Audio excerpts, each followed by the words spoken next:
Yung Lord kanino mapupunta? Aabot ba dito? Kanino mapupunta? Wow! Si King Kong pa rin! Parang kanin! Sila yung nagsaing pero yung Onyx yung kakain! So makikita natin ngayon si Outplay. Bili ka mawawala ng buhay. Natalian na rin ginamit yung Blazing Duet. Pero yung damage siya dito hindi kakayanin. So 3 players down sa side ng Twisted Minds plus ang Lord para sa Onyx. Paano nanakaw ni King Kong yun, men? Blade Surge! Retribution!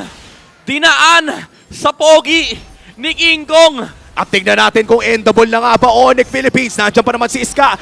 20 segundos para dito kay Outplayed. Haji Z low HP. At may Lord pa nga doon sa taas. Yung mid lane ay unti-unti na rin dumadating. Pero may minion pa nga sa baba. Ipipilit na ba? Ipipilit na nga! Pinipilit na talaga nila ginamit pa yung Summon Force pero kumakapit pa rin din sa Escalera. Si James mapapatay na rin. Kahit may Tori doon sa gitna. Ipipilit na dito ng Onyx. So Sensui is alive. Pero yung Lord na silang dalawa lang ni Outplayed yung dead defense niyan. Habang yung Tori sa gitna sira na rin. Ipipilit pa ba ng Onyx Philippines? So yung Lord ay nandyan na rin. Kelra! Endable na! Si Kelra dito pinipigilan pa rin pero hindi kaya i-heavy spin lahat ng mga players dito ng Onyx.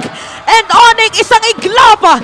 Sila bigla yung nanalo. What a sweep for the Super Fam. What the hell was that?